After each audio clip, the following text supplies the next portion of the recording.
This is Teachers Talk Radio, and you are listening live. Hello again, and welcome back to the Monday Morning Break, wherever you are. I'm Kuttig, and today I'll be speaking with my guest about studying English at university and why we're passionate about it and how young people can learn to value and enjoy their studies.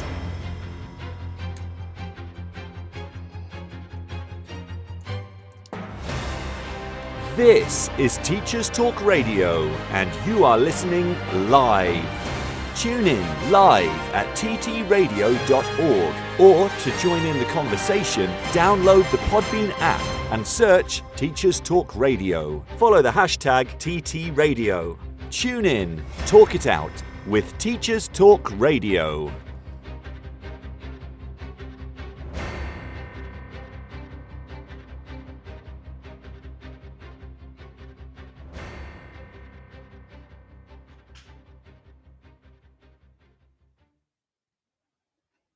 Hello again.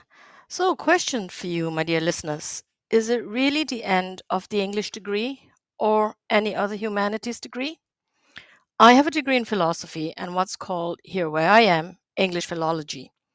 English philology is the study of literature, culture, and linguistics of the English-speaking world. It was neither a teaching nor a degree, nor very marketable on its own. Okay. My third subject was general linguistics, and then I went to do an MA in English language teaching. I think I did well for myself.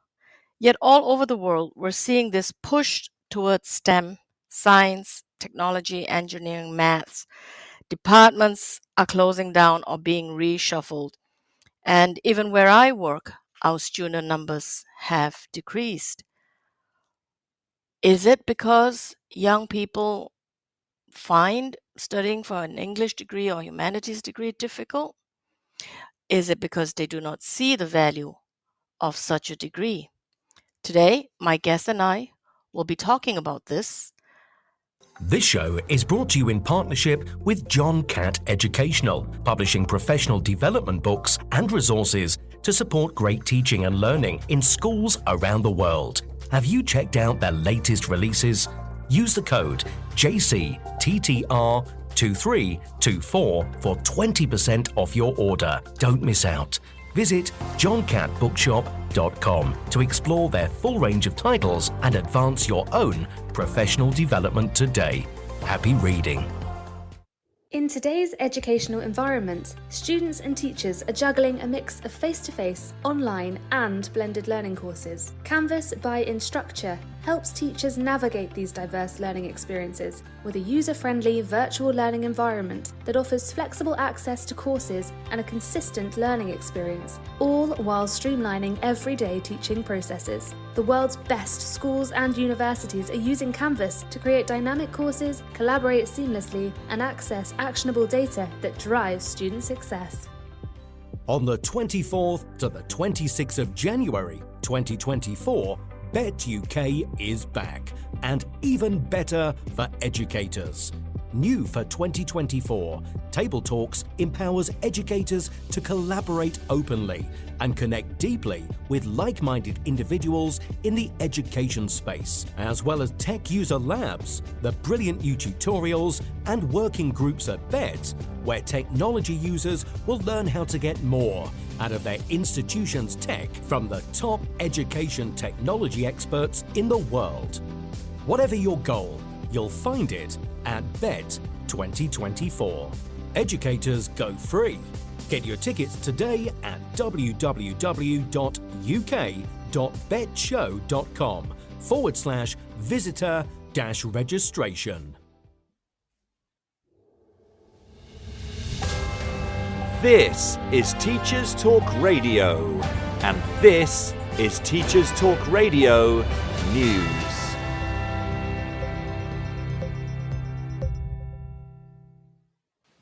The BBC News website reports on announcements that GCSE students in England will get formulae and equations in their maths and science exams for summer 2024. The Department for Education has asked the exam regulator to extend previous support for another year to limit the impact of COVID. Most students who were due to sit GCSE exams next summer were in Year 7 when the first lockdown began. Teaching unions have welcomed the proposal, which is being consulted on. The DfE said it would mean enhanced formulae and equation sheets for pupils in maths, physics and combined science. Education Secretary Gillian Keegan said these pupils will be the last to experience 2 years of national closures during secondary school, and that it was right that they get additional support.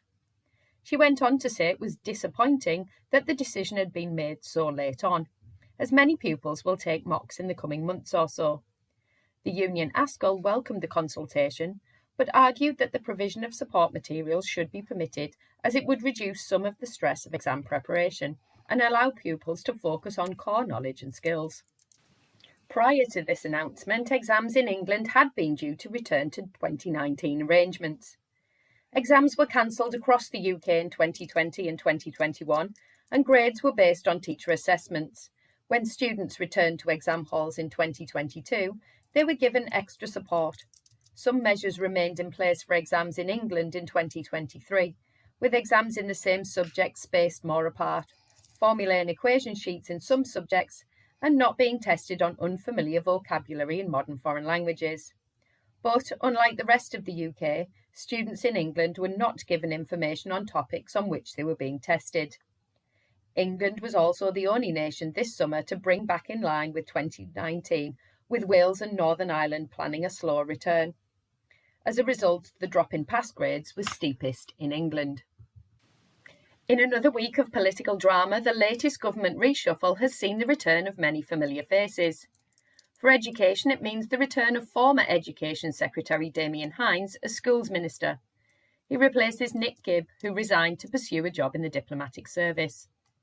A report in FE Week focuses on Hinds' previous experience leading the DfE between January 2019 and July 2019, during which time the government completed reforms to technical education. Hinds has previously said, after his 2019 departure, that there was still work to do on social mobility. He was replaced by Gavin Williamson. The Education Secretary stated Mr Hinds is hugely experienced and who would continue to build on Nick Gibb's record of driving up standards. Mr Hinds is the 6th person to hold the Schools Minister role in 18 months. The Glasgow Times reports on what it calls the long-term decline in education standards after the Institute of Fiscal Studies looked at Scotland's disappointing history in PISA figures, an international measure. Since 2012, Scottish scores in maths and science have declined. The figures also show a wide gap between the richest and poorest in maths, science and reading, but more well-off students also underperform when compared to their English counterparts. Large increases in spending and big reforms such as the Curriculum for Excellence do not seem to have translated into higher performance, according to Andrew McKendrick, one of the report's authors. A Scottish Conservative education spokesman said the report should act as a wake-up call for the SNP, and Scottish Labour said it exposed the damage the SNP has done. Finally, Schools Week reports on the invitation to schools to request a free portrait of King Charles II under a new government scheme. The scheme is costing £8 million. Those wishing to take up the offer must apply before the 2nd of February 2024. The King will be shown in ceremonial dress and delivery of the images will take place between February and April next year. The A3 size picture will be printed on high quality paper and be in a glazed frame. Schools which display pictures of Her late Majesty Queen Elizabeth will not be obliged to take down her portrait. Suggested placement of the image of His Majesty is reception areas or a function room or similar location. Schools will not be able to see the portrait before submitting requests.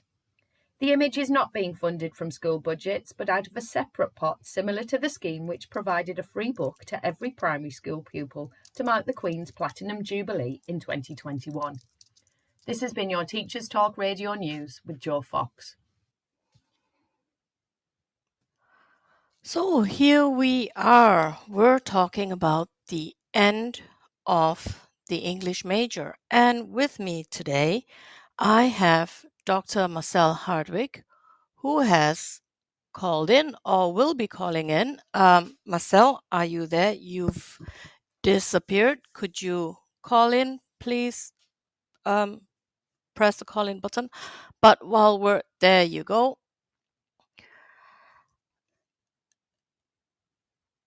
And we're just waiting. Marcel. Like me, Marcel has a degree in English. Here you go. Marcel, you are a speaker now. Let's see how your sound is like. Can you hear us, Marcel? Yes, I can hear you. We can hear you very well, Marcel. All is good. Good. Crisis averted. Marcel, before we begin, could you tell us a little bit about yourself? Yeah, sure. So I'm an American Studies PhD who is working at the University of Siegen. And I'm also heading an English theater group here in Siegen. That is the only one that is appearing on public stages here. And we recently also toured our current production to Ireland. My focus here is on early American history, but also on media studies, film studies, and literary studies. Okay, so you have a humanities degree, a degree in English. Now, how do you feel when you hear headlines like we had that in the New Yorker, the end of the English major, or people saying, "Oh, an English degree is worthless"? How do you feel? Yeah, it's a debate that I think is mostly geared by actually the Ivy League elitists. So I have a feeling that the institutional demographics very much decide who is being heard in the public discourse. So very often these debates tie back to John Guillory, for example, and his book Professing Criticism. And also the contributors to this debate most often are coming from elite universities. And I have the feeling that universities who are not in this realm are rarely heard, who are actually experiencing the crisis, who lack an access to funding mainly. I think it was Christopher Newfield who actually said that the crisis of the humanity is a funding crisis. Right. And we have seen this also during the pandemic.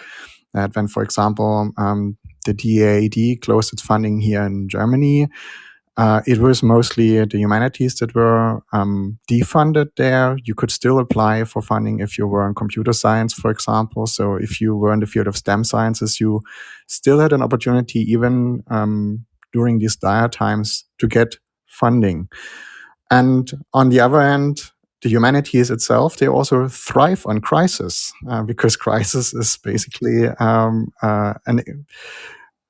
of the most important pillars in any fields of their studies that they look at and try to understand. So it is not just a modern fad in that sense, but something that has always been there. So I'm a bit, I must say, fed up with this crisis discourse about the English major.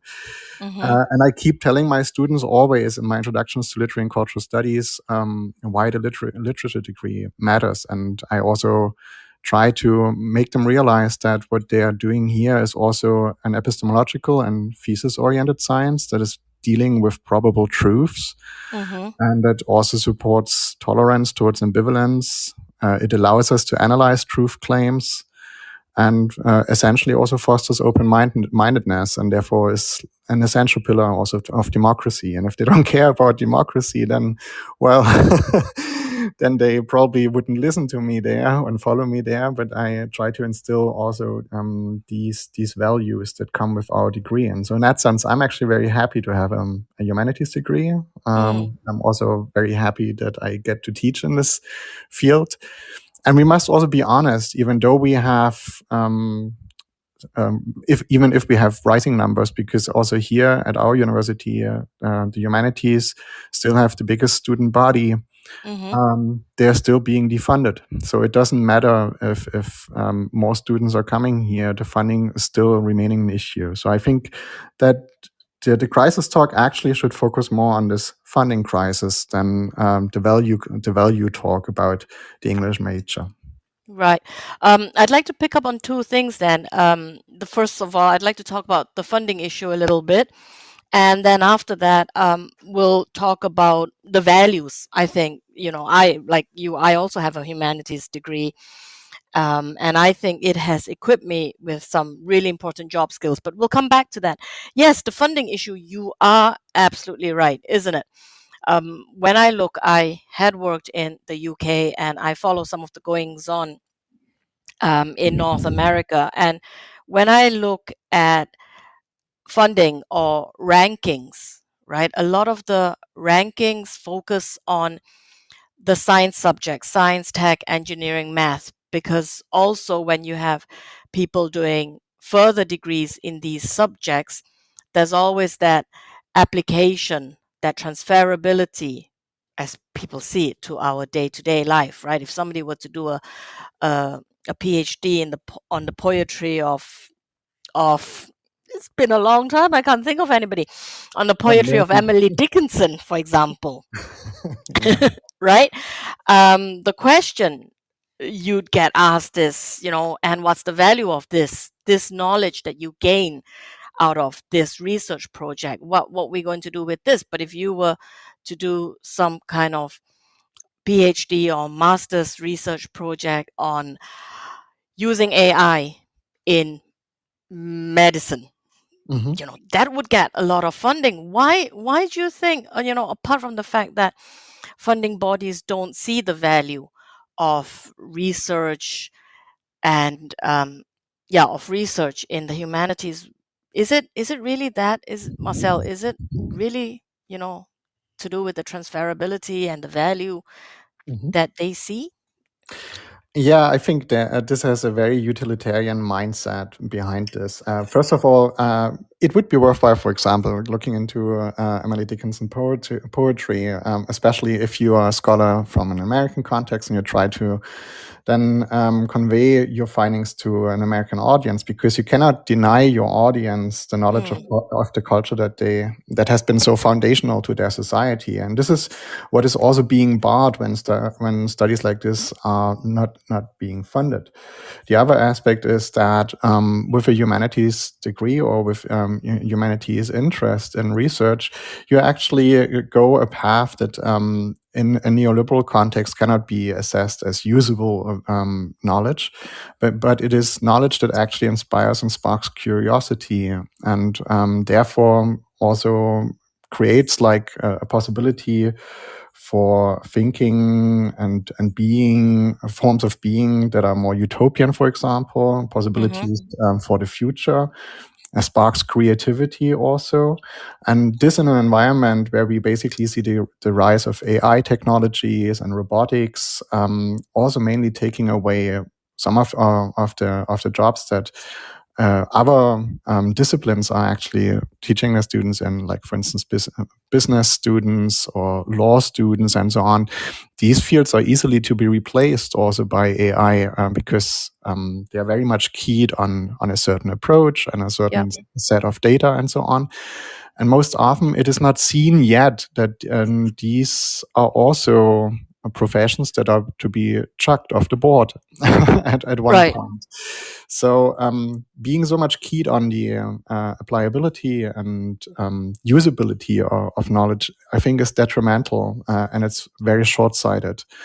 So this is the actual presentism that we have, and the presentism in the funding issues. It's not thinking about how we are to create our future and how we allow basically for the realization that we are a collective, that we are a community, and how we can experience that together, for example. So to have this collective experience in the future. Rather, it is geared towards these isolationist and very much monodisciplinary studies in this sense.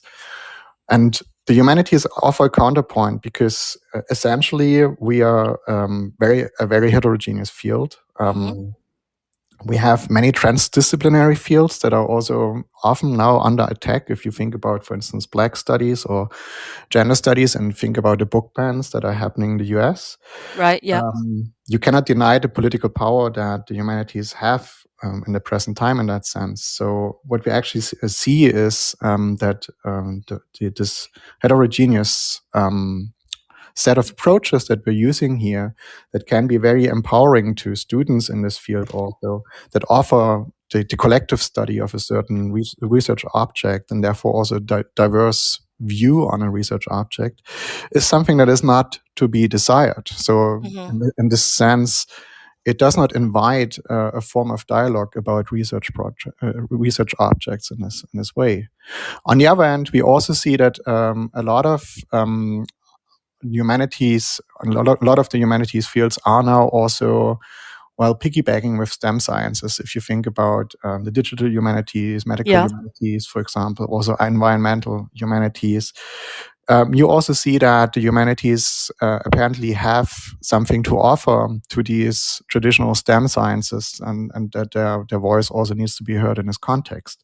So it is not the case that actually the humanities here are completely without value, but they are not in the framework of value that a neoliberal and utilitarian context is basically finding in them. Yeah, I mean, they're viewed differently, isn't it? Because if one, if you have students who a young person who says, okay, I'm going to do a degree in business, or I'm going to do a degree in architecture, there you can, it's quite clear. You can see that person going on to work, to having a career in business, or going on to work as an architect. But if you had somebody who came along with, say, English and philosophy, that I think they might need to work a little harder to get themselves a foothold in the job market, which is actually why I think a lot of these newer degrees that are being offered by not just universities in the United Kingdom, but also here where we have a BA degree in English, communication, and media, right? So it's transdisciplinary, it's interdisciplinary, where they're not just sitting there studying poetry and literature, but they're developing a lot of important job skills. And let's slide into that. You mentioned that the humanities degree isn't, worthless at all. I find, for me personally, I think if I summarize what you've said, the students learn, to develop critical thinking skills. They learn how to communicate. They learn to get along with other people. Those are the three. What do you think your students take away from their classes? Okay. Well, you already summed some of these values and skills up, but I think talking necessarily about this the set of skills very much ties any degree that you get from a university always to like a vocational experience, and I don't think that university is necessarily to be understood as a vocational institution. So we're not basically having students here only to provide them for the job market. And that's what vocational schools are basically there for, and vocational training is there for. So the university as an institution has a much longer history, and basically also providing students with a more thesis-oriented approach also to the world. That said, of course, we can think about skills. As I said earlier already, this tolerance towards ambivalence, so that you have this ability to take another person's point of view, that you can become a better communicator when you study, for example, literature, because you're basically forced to think into the point of view of a character. You then have to take up the point of view of other characters also. You have to inform yourselves to get an understanding of why they think this way, and what merits are also in this way of thinking. So essentially it instills this idea of dialogue that you very much also see, of course, realized when you think about drama. And that's why I love working for my theater group also, because you have to understand that there's not one truth in this sense out there, but that the truth is resulting from conflict between different points of view. So you're always being forced in a position where you have to practice and exercise empathy, where you are to be in conversation also with others to make sense of the points of view that you're presented with. That you can also individually, but also collectively analyze the truth claims and understand from what source they are coming from. So I have a more historical and social cultural contextual understanding of truth in this sense. And this is something that is very much getting lost when we have basically just this skill focused thinking about what the university degree can bring me when I then go into my professional life. In this sense, what the humanities actually are offering is a much more versatile and flexible skill set that can prep you for any reality on the job market, and most essentially provides you with a sense of what it means to find creative solutions. So, and creativity is something that I understand as something that is key to human nature, and Yep. that it cannot be replaced essentially by an AI that is so much keyed on reproducing what is already there, and not so much on originality or creating or formulating something that comes close to what one can claim is a universal truth or universal insight about human nature. A lot of what you've mentioned is part of the set of 21st century skills. I don't know if you've heard about them. We've had that in the UK, in Singapore, this set of 21st century skills, things like communicating, creativity, and all that. And I think for me also creativity is thinking out of the box. It's not sitting there making a Christmas card, with with lots of colors and beads and things like that, but it's looking at a situation. We're not going to call it a problem. It's looking at a situation and thinking of ways to solve a problem or overcome any kind of difficulty. And I think that's what a lot of the young people that I encounter struggle with when I teach them in class. As you know, I do grammar workshop, a course in grammar for young people who are going on to become teachers of English. And a lot of the time they ask me, when we do an exercise or they get a discussion task, they assume that there is a set answer, and they want just the set answer, because they want, in their mind, they want to be prepared for this particular exam that they're writing. And I find that very difficult, because for me personally, I would like them to think about the language. In your context with literature, with the canon that our young people are reading as part of their studies, you want them to think about the historical background and why people reacted and said and did the things that they did. And in my case, I want them to look at the language and think about why speakers or writers made those linguistic, those language, those grammatical or vocabulary choices. And my students do struggle with that, and I find that especially with those who are going on to become teachers, we talk quite often about their other classes, and they don't seem to have found the relevance yet of whatever they're doing in literature, in the introductory course, or in cultural studies. And I find that quite sad. And sometimes I just say, don't you just enjoy it? Can't you just do it, and enjoy it? And their answer is very much, well, I don't know what I'm going to do with this information or with this knowledge. Do you have that too?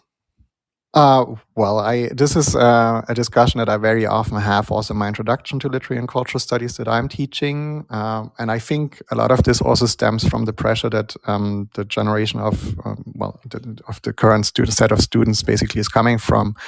There's a realization that necessarily they won't be able to afford the real estate that their parents could still afford, that they may not have a house of their own. So that they have this pressure to get into a job quickly, to make the money, and they rarely have the open-mindedness and the room to think about what this field has to offer to them. They come to these courses very often and think already there are certain things I need to know to be a teacher. but lack the essential qualities of, of a teacher. So they want to know, okay, what is the syllabus looking like? How am I teaching this? They want to know about teaching strategies, but necessarily they are not having much interest in the field that they are actually teaching in the future. And I have to remind them also about this. Very often students are coming into the classroom and they have never read a novel, for example, but they will have to teach a novel, or they will have to teach a drama or a poem in their classes as well, because this is still part of the English curriculum in schools. So I also make them aware of how literacy is also strongly tied to, for instance, income. This has a Gallup study of 2020 that was, you may remember this, during the pandemic, we very often had these literacy studies all across the board in Germany, in the US, and so on. And this particular Gallup study was very interesting. It was done on behalf of the Barbara Bush Foundation for Family Literacy in 2020. And they found that a majority of Americans back then have struggled to understand text beyond filling out basic forms, and that they find it difficult to make inferences from written material. So that is the literacy level we're dealing with at the moment. But if you want to become someone who can actually express themselves critically, can formulate an own opinion, can be empowered also to use an own approach in thinking about a study object or about a certain question or problem in this way, they have to reach a literacy level where they are able to evaluate sources, as well as being able to express sophisticated opinions and, infer meaning and complex ideas from the written sources. And this is something that needs to be instilled. And in order to be a teacher, you need also to be able to do that. When you want to teach the material, that you have to teach according to your syllabus. So it is vital also that they understand basically the methods that we have here. We have a plethora of methods, actually, especially in the transdisciplinary approaches that we have, that also then empower students in making a choice about what approach they can use, so that they know a plethora of approaches and then can make an informed choice of why they are using one. And when they are in conversations with their students in their classrooms in the future, I hope that they can also instill this set of possibilities that makes them think about the various sides to a truth in this sense, and also various sides to a problem that they are approaching, that they can collectively and in dialogue work on this. Exactly. I mean, I tell my students very often that they need to bring this curiosity, this passion, this interest into their classroom. And I tell them, even if you may never ever, look at Joseph Conrad and his writings in your own teaching again, your students, the young people that they work with, will nonetheless be, they'll be impressed. You'll have that wow effect, kind of like, wow, my teacher read something like that, that little bit of information. And maybe, I don't know, maybe the students in their first year, they're not at that level yet, to have developed that curiosity, though I think they do come in with some genuine interest and want and desire to study English. Many of them, many of the ones that I've asked, why you studying English, many of them say it's because they really enjoyed it when they were at school, or they had good English teachers.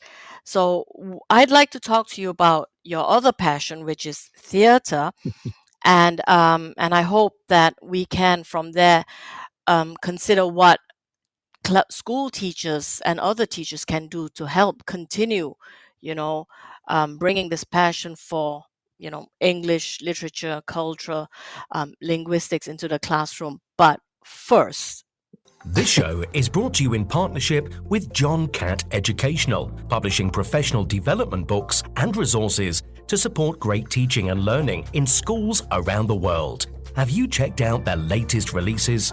Use the code JCTTR2324 for 20% off your order. Don't miss out.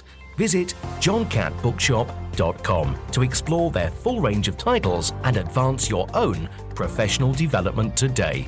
Happy reading. In today's educational environment, students and teachers are juggling a mix of face-to-face, online, and blended learning courses. Canvas by Instructure helps teachers navigate these diverse learning experiences with a user-friendly virtual learning environment that offers flexible access to courses and a consistent learning experience, all while streamlining everyday teaching processes. The world's best schools and universities are using Canvas to create dynamic courses, collaborate seamlessly, and access actionable data that drives student success. On the 24th to the 26th of January 2024, Bet UK is back, and even better for educators. New for 2024, Table Talks empowers educators to collaborate openly and connect deeply with like-minded individuals in the education space, as well as tech user labs, the brilliant new tutorials and working groups at Bet, where technology users will learn how to get more out of their institution's tech from the top education technology experts in the world. Whatever your goal, you'll find it at Bet 2024. Educators go free. Get your tickets today at www.uk.betshow.com/visitor-registration. So, Marcel, we're back. Theatre. Tell me about theatre. I think the last time I ever did anything theatre related was in elementary school, and that's so long ago. And I see your passion and your students' passion in it. That it just brings a smile to my face, warms the cockles of my heart.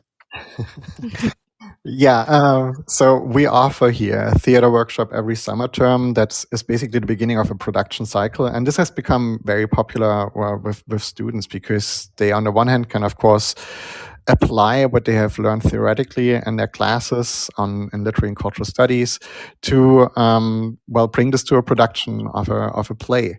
I understand the theater workshop as essentially a public humanities project, so that the aim is to bring the production to a public stage and offer it also to a public audience. That is, everyone in Siegen can go and see and experience this play. That is therefore also decentering the university as the site of expertise in this sense, and allows for new interactions and new forms of knowledge. So what my students then basically are doing is not just acting; they are responsible for communicating the play via public relations, find also funding for the production. So they have to defend what they are doing in different contexts. They have to think about costume and makeup. So they have to think about the characters and their aura, for example, and how they are working. So to design something that is convincing with regard to the character that they are basically putting on stage. Sound and light also, to think also about other forms of storytelling that they then can realize with this. And then, of course, they always have to be in teams. They always have to be in communication to make this into a collective experience for them, so that they get always the sense that they are part of a whole, of a community of students that are working on the realization of one production. And that you can also show them with how little you can actually pull something big off, and can also reach an audience, and how this is also changing the way an audience has thought about a certain topic. I'm thinking here very much about a production we did last year, Will Arbery's Heroes of the Fourth Turning, that allowed you to be basically to fly on the wall in a Catholic private college, and overhearing the conversations of the conservative youth and thinking about the liberals, and thinking about gender, abortion, and so on. And not necessarily these are the views that an audience that is going to a theater usually would have or would want to engage with. So they were basically forced into a position to think about the way the other side, in this sense, is thinking, and also see the plausibility of some of their points of view, and also understand where they're coming from, which then also could instill a better dialogue, for instance, in political debates. And we always offer, after our performances, like an open session, an open Q&A session, where the audience can also interact with the actors and with everyone who is involved in the production. And they are then forced to answer the questions that Okay. are there. And we had very vivid discussions with this production back then, because it was so much at the heart of what many people were thinking about, and also affecting their worries when they think about political discourse very much. So this was very enriching. And I think it was also an enriching experience and for the students who were involved in this eventually. Yeah. I realized this when I was talking to my students who came back also for this year's production, that they were still thinking about this play. And now over a year, actually, they have developed an even better understanding of the production that they were involved in last year, because they continue to think about this and talk about this. And even some of them also pursued this further and attending further courses on, for instance, political theater that I offered last semester, on eventually also writing their thesis about this. Yeah. I mean, that's really what you want as an educator, isn't it? That critical thinking, that reflection. That's what you're saying, that, they're still thinking about what they did last year, and they go on to do something else. Or that's what I want. That's something I would love from my students, even though it's about choices between certain tenses and so on. And what you say is actually, and the way you describe it, it's a lot more. It's a lot more than what people envision. If you were to say, oh, right, I'm going to go and study for an English degree. It's, when you talk English degree, people think poetry, people think Shakespeare. Maybe in Germany, they think, Old English, Middle English, cultural studies, American studies. But theater, you mentioned at the beginning, Marcel, here, that you say that the students who participate in the theater workshop and go on to produce the theater, they apply what they've learned in their classes. What are some of these things? Because when I think, a class on American theater or British plays of a particular century or genre, I envision students reading a play, then sitting in class in groups, answering a couple of questions, talking about it. What do you mean, though, exactly, when you say they apply what they've learned? For example, in my introduction to literary and cultural studies, we also have drama as a genre, and they learn theoretically about drama. Where is it coming from? What forms of drama exist? What is the language of drama?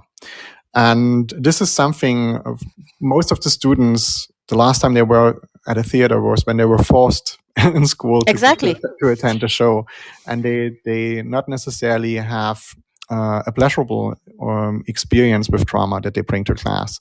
So most of these conversations that we have about, for instance, the functions of language in drama, because a very special feature of drama is that it has no narrator, right? Everything results basically from the dialogues, monologues, polylogues that are happening on stage and the actions that you see on stage.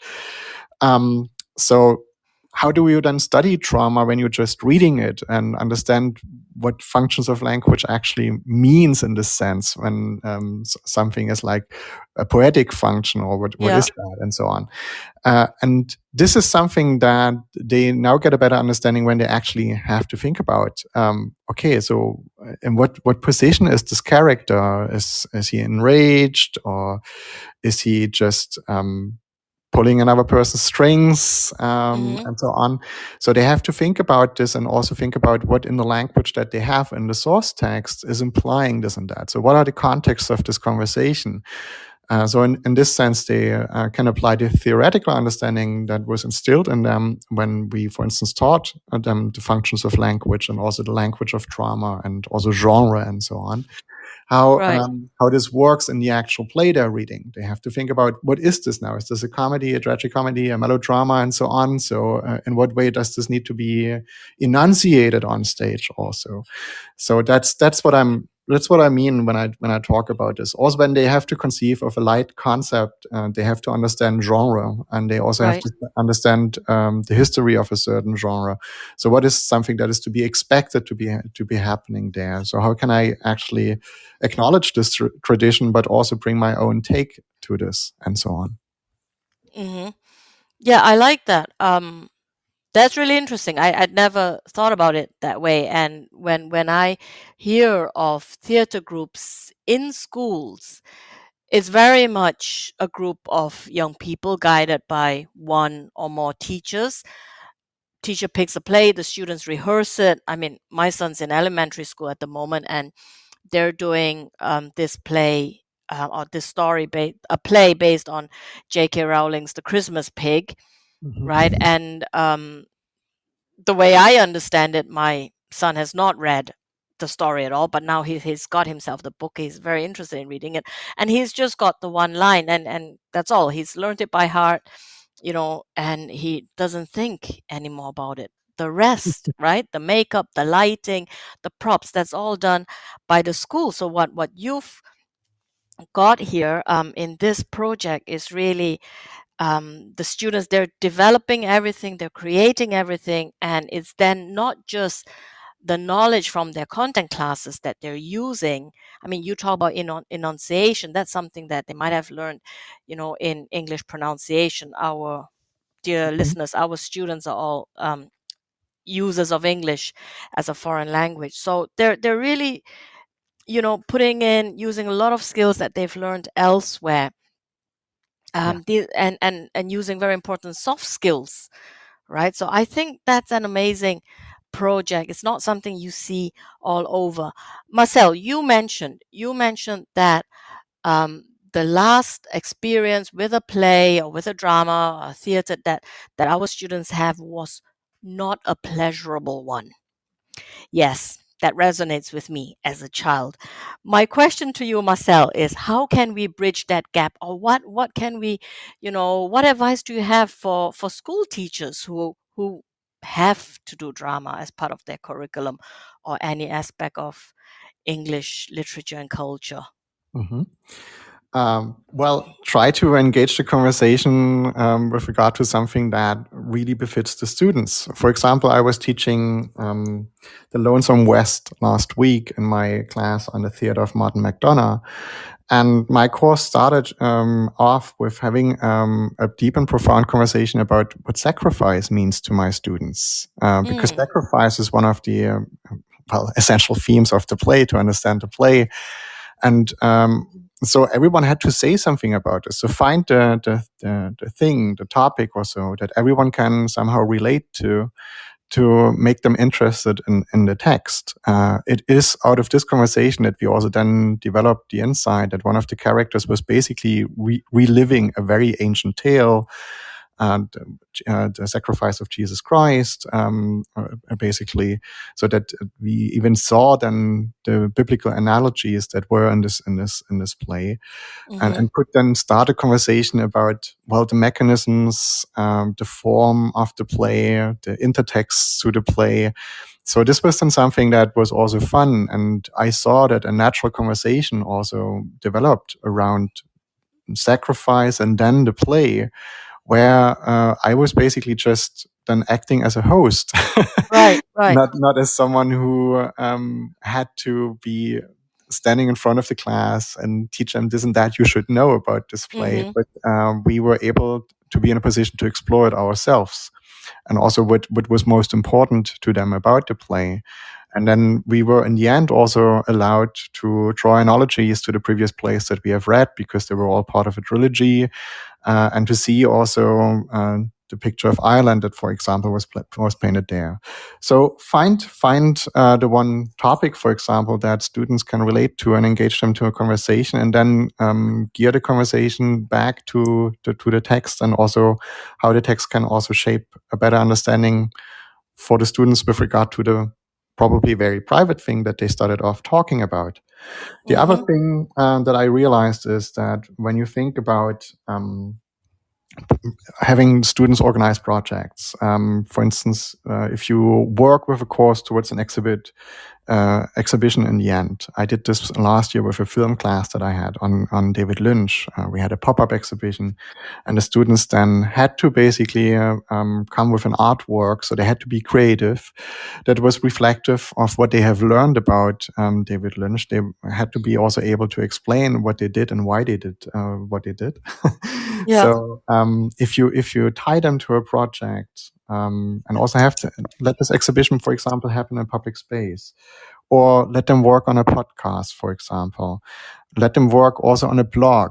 So something that is tied back to a public audience. I have seen that students then come with a higher degree of responsibility to working with the literature at hand and seriously engaging with it. So I think that we, as well, scholars in the humanities also have to think often outside the box and also think about how is it that we can create new forms of knowledge, not necessarily inside the university, but also outside the university. And that's something that, for example, the theater workshop is also very well bridging for me. And that's why I also enjoy doing this so much. Yeah, I like your ideas, and the two that you mentioned really do resonate with me as well. The projects that you described, it's what we in English language teaching we call it. It could be either project-based learning where they have an outcome right at the end, and the way you describe it, it's a real world outcome. It's not one of those fake role plays where you have I know back in the day in the 90s, early 2000s, we had a lot of these business role plays in many English language textbooks, and people had roles, and one pretended they were the CEO, then you had the secretary, and then they were presented with a problem that they had to solve using language. And here what you've provided with students is a very, very authentic situation, an authentic project, an authentic scenario, something that they had to do, which then also went into the outside world. So it also it pushes them, like you say, to take responsibility.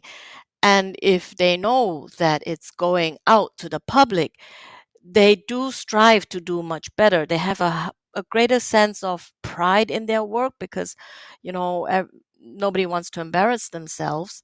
And they're not just demonstrating what they know in terms of content, but they're using so many soft skills that are so relatable and things that employers really want. So that project-based learning, task-based learning, that we definitely need to find time in our curriculum and in our school year for that. And what you say about connecting with the students, help develop the phrase you use is help develop a natural conversation. And I think in many classes that is lacking, because a lot of it in school at the moment is teaching to the test. Yeah. Yeah, and that's quite sad. You recently went to Ireland with your theater group. What Yes. have your students taken back from that? I saw some pictures. You had a great time. I saw students that I knew from before, and the students who do take part in the theater workshop. Oh, I know a few who auditioned and didn't get a role. What they speak passionately about it as well. They're very, very enthusiastic.